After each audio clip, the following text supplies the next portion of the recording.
Всем привет! Эфир телеканала «Осетия». Ростом продолжает еженедельный спортивный проект «Передача». Как всегда, актуальные новости прошедшей недели и интервью с ныне классным тренером, а в прошлом участником Олимпийских игр в Сиднее по тхэквондо. Догадались, о ком речь? Если нет, то чуть позже вас ждет знакомство с интересной личностью. Ну а пока чуточку новостей. В воскресенье Алания провела очередной домашний матч. Соперником на сей раз стал ивановский текстильщик. Состав красно-желтых на ваших экранах. Игра началась с быстрого гола. Счет на 5-й минуте открыли гости. На 9-й нам удалось сравнять счет. С 11-метрового забил Дато Черткоев. Игра была напряженная и конкурентная. Уже на 37-й минуте Инал Дудаев заработал 2 желтые и покинул поле. Так что дальше мы играли в десятером. Ну и ожидаемо гости воспользовались положением. Барсовы уже на 47-й минуте увеличили свое преимущество. Так что мы уступили в Грозно не опять, а снова. Все, дальше говорить будем только про победы. Обещаю. В Албании прошло первенство мира по армрестлингу. Соревнования собрали спортсменов со всего мира, в том числе пара-армрестлеров. Победителями первенства стали Аделина Маргиева, Элла Каргинова и Георгий Харебов. Бронзовыми призерами стали Каролина Персаева и Мария Баева. Поздравляем! Кстати, следующим этапом для них станет чемпионат мира среди мужчин и женщин, запланированный на период с 19 по 22 сентября. Удачи! Всероссийские соревнования по сумо Кубок Черного моря состоялись в Сочи с 6 по 7 сентября. На турнире успешно выступили атлеты из Северной Осетии. Нукри Кабисов завоевал золотую медаль в весовой категории свыше 115 килограммов. Алхаст Агнаев стал серебряным призером в том же весе. В активе Алика Тасоева 2 награды – серебро в абсолютной весовой категории и бронза в весе до 115 килограммов. Дмитрий Биченов занял 3-е место в весовой категории до 115 килограммов, а Цамаз Рамонов стал бронзовым призером в абсолютной весовой категории. Вот это славно поборолись наши суматории, аж в нескольких весах забрали пьедесталы.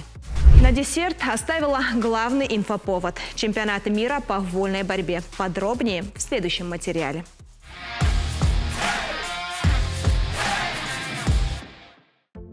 Чемпионат мира по вольной борьбе стартовал 13 сентября в столице Хорватии. В состав сборной России вошел лишь один осетин – Заурбек Сидаков. Но спортсменов с красно-желтым триколором в сердцах было достаточно среди легионеров. Чермен Валиев, Таймураз Салказанов, Батырбек Цакулов, Ален Хубулов, Владислав Байцаев, Арсений Джиоев, Борис Макоев, Азамат Тускаев, Ахсарбек Гулаев, Азамат Хосонов. В весе до 125 килограммов уже на стадии 1/8 сошлись Владислав Байцаев и Ален Хубулов. Победителем из встречи вышел более опытный Владислав, но в следующем круге он уступил грузинскому легионеру, представляющему Азербайджан. В тот же день в весе до 86 килограммов Арсений Джиоев дошел до четвертьфинала, но уступил Ишигуро со счетом 13-8. Однако сумел завоевать бронзу. Но самое интересное нас ожидало, как всегда, в королевской весовой категории до 74 килограммов. Там собрались 4 осетина – Сидаков, Валиев и Салказанов. Сетка разделила их следующим образом. Заурбек с Черменом в верхней части турнирной сетки сошлись уже на стадии полуфинала, а в нижней части свой путь к финалу начал Таймураз. В идеале у нас должен был случиться осетинский финал, если бы в 1/2 Салказанов не уступил японцу Такахаши. Кстати, о схватке Сидаков-Валиев. Для каждого из них она снова стала испытанием. Одному нужно было доказать, что победа на Европе была не следствием травмы оппонента, а второму, что он все еще лидер в мире. Кому было сложнее, нам остается только гадать. Всю встречу уверенно вел Заурбек, но за 30 секунд до конца случился неприятный инцидент. Пытаясь пройти в ноги, Чермен ударил Заурбека головой. У олимпийца аж подкосились ноги.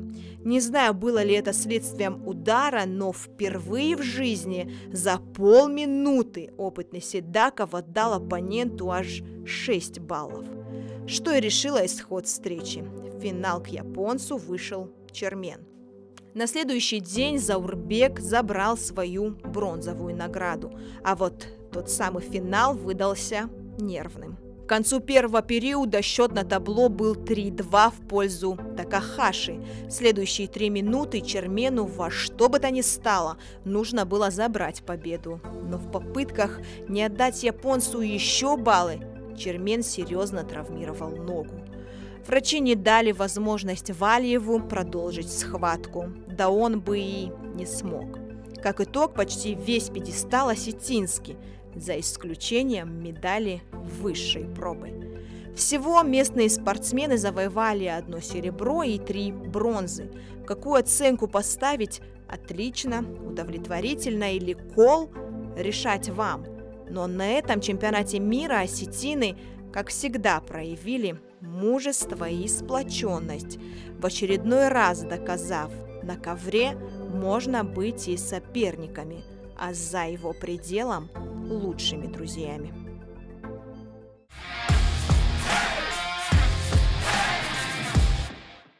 В 2000 году в Сиднее тхэквондо ввели в программу Олимпийских игр. Первым пройти этот путь осмелился Асланбек Дзитиев. Тогда 18-летний Аслан не завоевал медаль, но он навсегда остался в истории не только республики, но и страны. Сегодня он тренер и просто неравнодушный к спорту человек. Асланбек, здравствуйте и спасибо вам огромное за то, что нашли время и пришли к нам в студию. Добрый день. Я знаю, что для вас, по крайней мере в детстве точно, мотиватором именно в спорте был отец. А как именно он вас мотивировал? Да, это действительно так. Он меня мотивировал собственным примером в первую очередь. Потому что, сколько я его знал, видел, жил с ним, он тренировался до последнего практически дня своей жизни. То есть он в 5 утра это зарядка, это стабильные тренировки, поэтому личный пример всегда играет весомую роль. Вы попробовали себя в разных дисциплинах, об этом вы рассказывали в документальном фильме. Как вы, в принципе, пришли в спорт, и какая из дисциплин была первая, и как все дальше развивалось?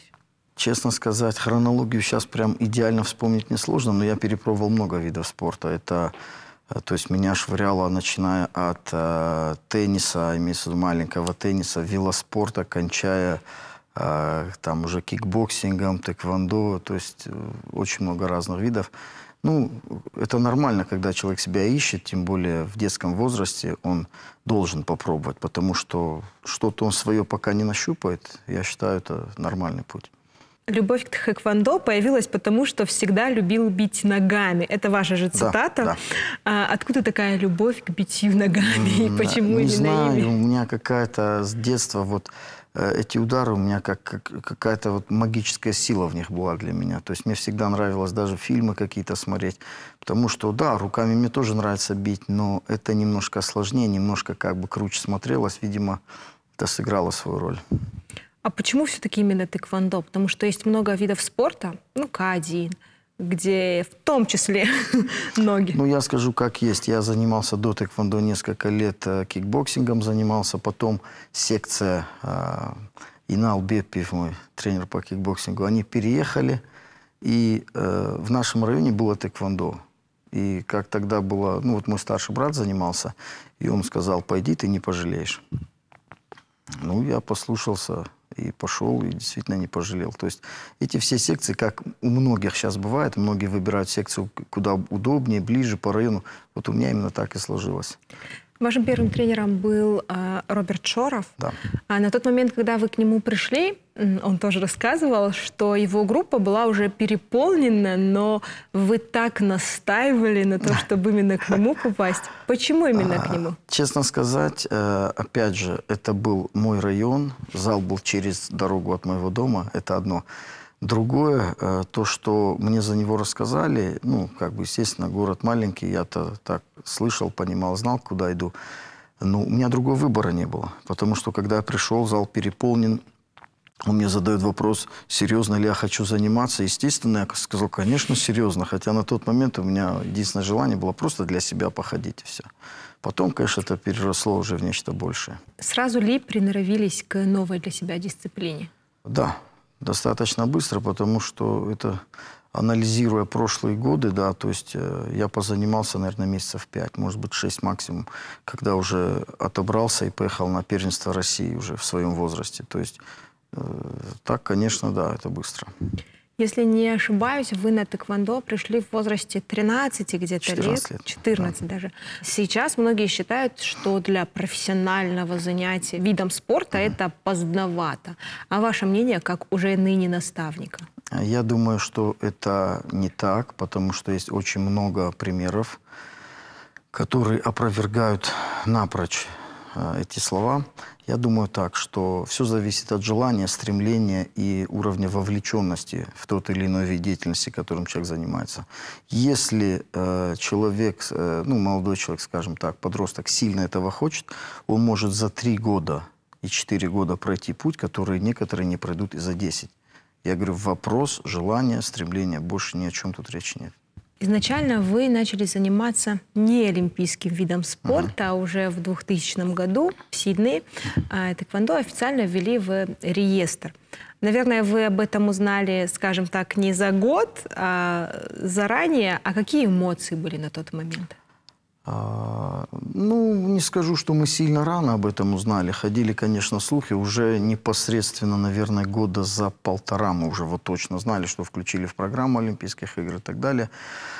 Сказать, что какие-то эмоции были, наверное, я совру, потому что мы не до конца понимали, что это вообще такое, насколько это серьезно, чтобы испытать какие-то эмоции. Эмоции были потом уже, это уже после Олимпийских игр. А так, конечно, да, ну включили, как бы здорово. Поменялось просто отношение к виду спорта, он стал в тот момент, ну, скажем так, на одну ступенечку выше поднялся. А быть первопроходцем от целой страны волнительно было?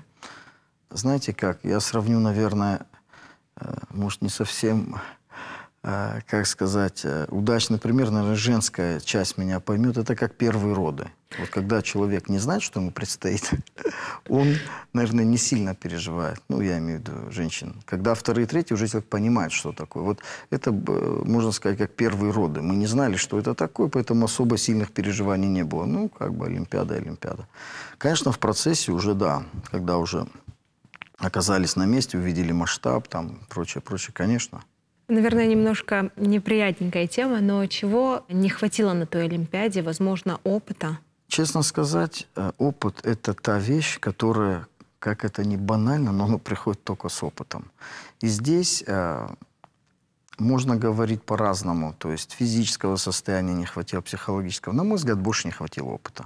Потому что я дрался с корейцем, 2-кратным чемпионом мира. Я понимал, что за его плечами такой багаж, и не один выигранный чемпионат мира. И даже если я бил где-то не слабее, не медленнее, я понимал, что опыт он все-таки решает. Решение о завершении карьеры было принято уже к концу нулевых. А на тот момент вам было, если не ошибаюсь, около 25 лет, Нет, да, больше. кажется? Чуть больше? Да, 20, наверное, ближе к 28. Угу. Оно тяжело далось, в принципе, это решение? Как сказать? Наверное, нет.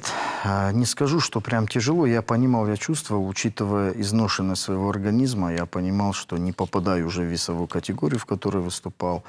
Начались проблемы с позвоночником и прочие травмы. И единственная сложность была в том, чтобы уснуть перед последним своим стартом. Я понимал, что я никому это не сказал, я знал, что это мой последний чемпионат страны. И вот после этого я больше не буду выступать. И понимаю, что если я сейчас ошибусь, то эту ошибку буду нести всю свою жизнь. Вот не хотелось уходить проигравшим или, ну, как бы то ни было, дать осечку.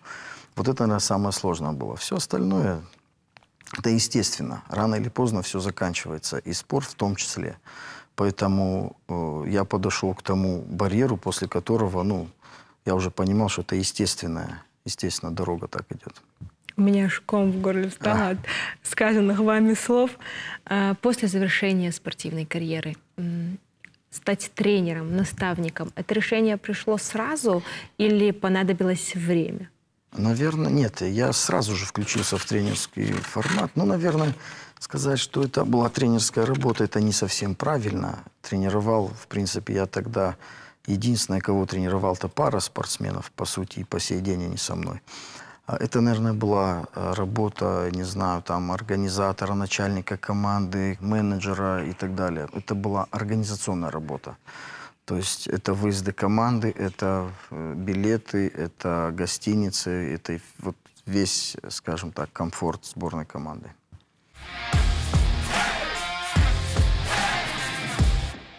А что самое главное в тренерской деятельности и какими навыками должен тренер непременно обладать?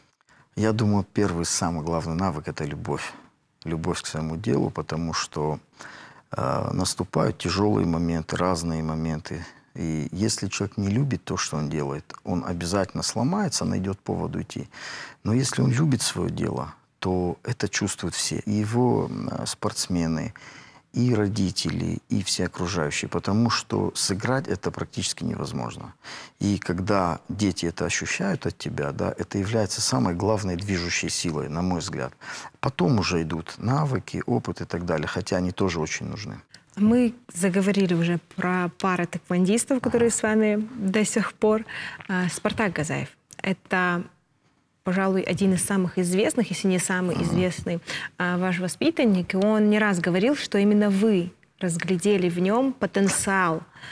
А как вам это удалось? Он слукавил, скажу так, потому что он пришел в достаточно взрослом возрасте, и он пришел настроенный, точно понимая, чего он хочет, и делом доказал, и является в данный момент примером, который я часто привожу и молодым ребятам, и не только. И человек, как это сказать, вот ему надо вручить, наверное, медаль или какой-то орден, да, за заслуги перед Отечеством. Выиграть 5 чемпионатов мира, 6 чемпионатов Европы, я считаю, это выдающееся достижение. Человек пришел в 38 лет в спорт.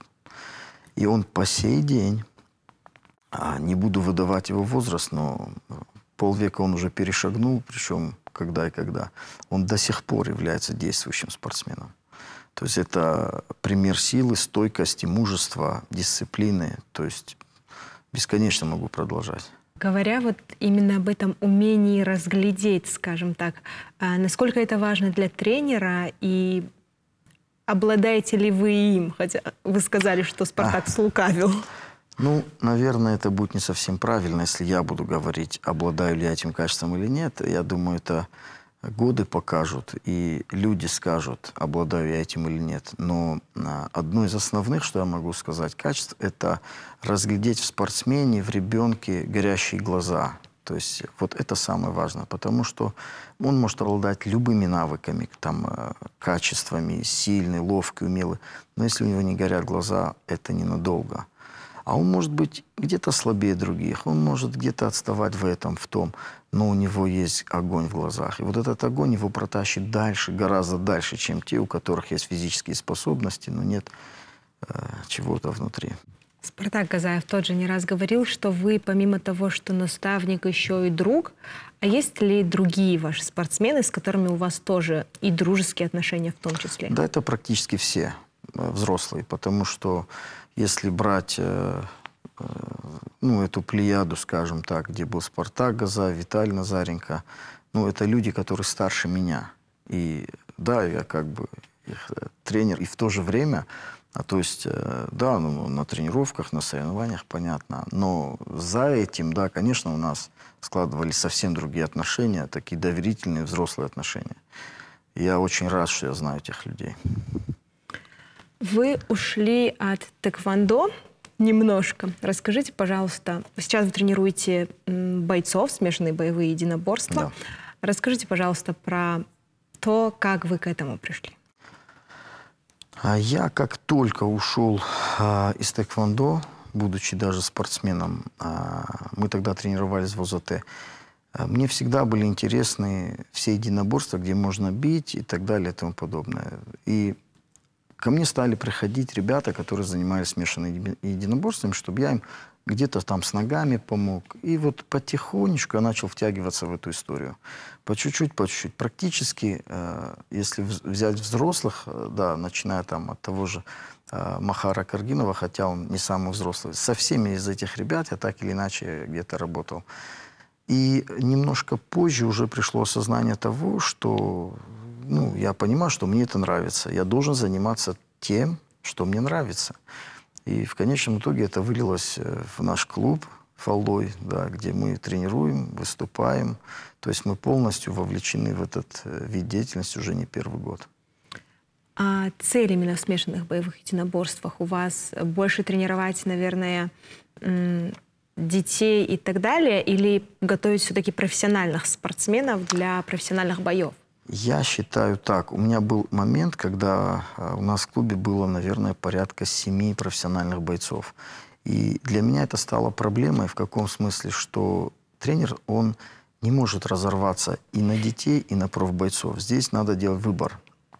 Я свой выбор сделал в сторону детей, потому что вложить себя в детский спорт, кого-то воспитать, для меня стало гораздо важнее.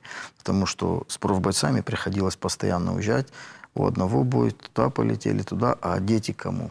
То есть они постоянно приходилось им ждать, вот тренера нет, тренер уехал, приехал. Я понимаю, что надо делать выбор, у меня другого варианта просто нет. Поэтому я сместил, ну, у нас, конечно, есть еще, скажем так, бойцы, которые в профах выступают, но большинство из них, они уже нашли свое место в других клубах. А как вы думаете, этот выбор был сделан прежде всего потому, что вы отец? В том числе. Потому что я понимаю, насколько важно в детстве заниматься спортом, насколько важно влияние тренера. Что говорит тренер? Знаете, как многие думают, что тренер – это про удары, про борьбу и про приемы. Я считаю, что помимо этого тренер является тем человеком, слова которого, да, вот спортсмен может пронести через всю жизнь, потому что для него они могут оказаться какими-то судьбоносными. То есть то, что я им говорю, возможно, где-то им в жизни поможет. Поэтому вот эту миссию, да, так я ее назову, наверное, для меня она в данный момент жизни гораздо важнее. Тренер может стать вторым отцом? Да. Вторым. Первым никогда, но вторым точно. И хотелось бы поговорить про подрастающее как раз поколение. Многие говорят, что они уж больно сильно отличаются от вашего поколения и даже от моего поколения, потому что слабее физически. А вы, как человек, который взаимодействует с ними напрямую, проведите параллель, пожалуйста. Я скажу это так, что все зависит от времени и в месте, где растет тот или иной человек. У нас были, ну, скажем так, не совсем благоприятные условия и для тренировок, и для жизни, и так далее. Поэтому мы росли в более суровых условиях. Естественно, то, что для нас является какой-то нормой, для более, скажем так, молодого поколения, которое выросло в более комфортных условиях, для них это уже как минимум дискомфорт. И обвинять их в этом нельзя, потому что люди, которые растут в тепличных условиях, им в любом случае будет тяжелее, чем фрукту или овощу, не знаю, который растет где-то в природе. Ему там надо выживать. И с одной стороны это хорошо, потому что сейчас им ничего не угрожает, как бы они живут, у них все есть. То есть это все зависит от времени.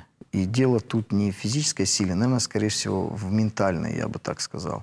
То есть в духе, который вот есть в человеке или нет. То есть вот приходят ко мне дети, я иногда даже, ну, частенько бывает общаюсь с ними, задаю им какие-то вопросы. Например, кто вот из вас, вот были случаи, чтобы вы на улице подрались? Ну, просто мне интересно, как они реагируют на ту или иную ситуацию, почему они это делают. И я когда вижу, что там из 30 человек 2 подняли руки, я понимаю, что это другое поколение. Ну, может быть, это и к лучшему, потому что в нашем детстве это была норма просто. То есть это была система выживания, так скажу. Поэтому, наверное, сравнивать это будет, ну, не совсем корректно. У меня в студии сидели тренеры футбольные, и они рассказывали про то, что проводили отбор и обратили внимание, что многие из спортсменов начинающих не умеют даже падать. Вот без шуток они именно так и сказали. Они падают сплошмя, они, говорят, не могут даже подстраховать себя как будто бы. Вы сталкивались с чем-то подобным? Я с этим сталкиваюсь каждый день, потому что я вижу активность детей, и я понимаю, что они растут дома. Они растут дома, они не растут на улицах, там, на деревьях, на гаражах, там, я не знаю как. То есть их активность, она почти что нулевая. То есть физкультура – это максимальная их активность. И вижу это и на улицах, что дети, они в основной своей массе, конечно, ушли в виртуальный мир, ушли в гаджеты и так далее. Это не способствует их физическому развитию. Поэтому в зале, когда мы, например, подтягиваемся, я понимаю, что ребенок не может подтянуться ни одного раза. И для меня это, конечно, это нехороший сигнал, потому что ребенок неактивный. Мальчик 12-14 лет, хотя бы пару раз должен подтянуться, на мой взгляд. Я когда привожу примеры, по которым нас оценивали в школе, у них начинается какое-то недоверие ко мне. И я объясняю, что на 3 надо было подтянуться, если не ошибаюсь, на 4 8 раз, на 5 больше 10. По-моему, 3 была 6 раз. Если они не то, что 6 раз, там, я не знаю, дай бог 3, если подтянутся по 5 раз. Я вижу, что, конечно, этого не хватает. Над этим надо работать. Помимо спортивных навыков, многие тренеры, вот я видела, точно знаю, что Эрбек Айларов так делал, почему-то я пришла к нему в секцию, и он сидел и проверял дневники своих воспитанников. Практикуете ли что-то такое? Я практиковал в какой-то момент это. Сейчас я предпочитаю с ними пообщаться вживую на тему учебы в том числе. Вот сказать, что я прям дневники беру в руку, наверное, это будет неправда, но на тему учебы мы постоянно общаемся. Они задают свои вопросы, хотят мое мнение услышать. Но это уже ребята с более 9-10 класс, когда речь идет о поступлении, о экзаменах и так далее. То есть мы общаемся обязательно на тему учебы. Такие дружеские отношения тоже, наверное, уже складываются. Хотелось бы, потому что, скажу так, я немножко нестандартно смотрю вообще на это образование и на все, что с ним связано. И это откликается у некоторых моих спортсменов, поэтому им интересно услышать мнение тренера, а не учителя в школе. Поэтому они начинают спрашивать, как я на это смотрю. Я им задаю вопрос, а почему вот так или вот так? То есть мы общаемся на эту тему. А нестандартно вы что имеете в виду? Не знаю, подойдет ли то, что я скажу для телевидения, не будет ли большой огласки, но есть моменты, с которыми я немного не согласен, которые сейчас практикуются у нас в образовании, потому что я сам спортсмен, и жизнь и спорт, они гораздо ближе, нежели учеба и спорт. Вот я приведу просто один пример. Я им задаю вопрос, условно, да, вот вы в начале четверти получили 2 по математике, потом еще получили 4, и потом еще 1 4. Что вам поставят в конечном итоге в четверти? Они мне говорят 3, 4 нет.